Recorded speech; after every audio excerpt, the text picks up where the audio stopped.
कश्मीर में लगातार dry spell के चलते संगीन सूरत हाल बनी हुई है।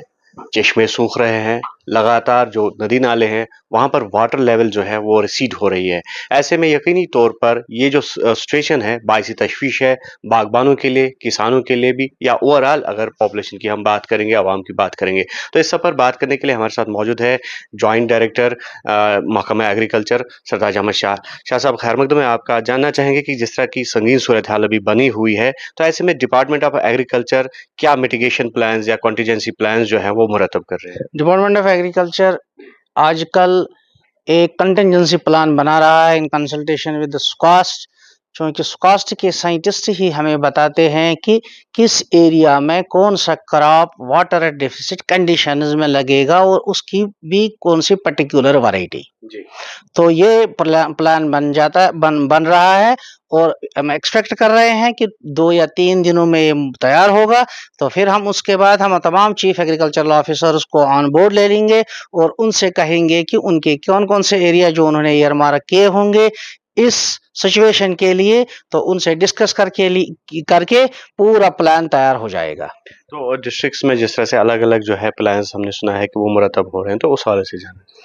हर डिस्ट्रिक्ट में हर कोई चीफ एग्रीकल्चर ऑफिसर इस वक्त तैयारी कर रहा है इस प्लान के लिए कि अगर खुदा न खास्ता ये ड्राउट बढ़ रहा हो और इसमें कोई प्रेसिपिटेशन या स्नोफॉल ना हो जाए, तो उस इलाके के लिए जो उनके पर्टिकुलर स्पेसिफिक पॉकेट्स हैं वहां के लिए कौन से क्रॉप्स सजेस्ट करेंगे। हमारा एक प्लान आ रहा है under holistic agriculture development programme के तहत, जिसमें promotion of millets and nutritionals है। और जो मिलेट्स होते हैं इनकी एक खुसूसियत यही है कि ये कम पानी में भी अच्छी खासी ग्रोथ कर लेते हैं और इससे हम पैदावार हासिल कर सकते हैं।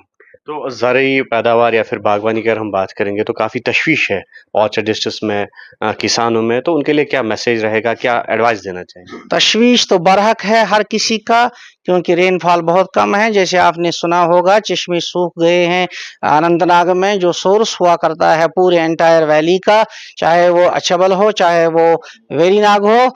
और हमारी गुजारिश तमाम जमींदार भाइयों से यही रहेगी कि अगर वो टेल एंड्स पे रहते हैं, उनका कमांड एरिया टेल एंड्स पे आता है नहरों के, तो वहां पे वो दान का फिलहाल ना सोचे और इसके बदले में जो अल्टरनेटिव क्रॉप्स है जहां वाटर रिक्वायरमेंट कम है उन फसलों के बारे में सोचे और उसके लिए अगर उनको कहीं से सीड भी मिल रहा है तो उसकी तैयारी करे। दूसरी बात, जो बागबान है उनके लिए हमारी गुजारिश यही है कि अपने बागों में जिस तरह से भी हो सके मॉइस्चर की कंजर्वेशन करें। जो भी मॉइस्चर अब होगा या पहले मौजूद है उसको पूरी तरह से वो कंजर्व करें। तो इरिगेशन डिपार्टमेंट को आप ऑन बोर्ड लेना चाहेंगे? बिल्कुल, हम हर साल इरिगेशन के साथ कई मीटिंगें करते हैं, उनको ऑन बोर्ड लेते हैं और बर वक्त कार्रवाई करके हमारी कोशिश यही रहती है कि जो एरियाज जहाँ पे जो इरिगेटेड है वहाँ पे इरिगेशन के साथ मिलकर हम सारे इलाके को कोशिश करते हैं कि उसमें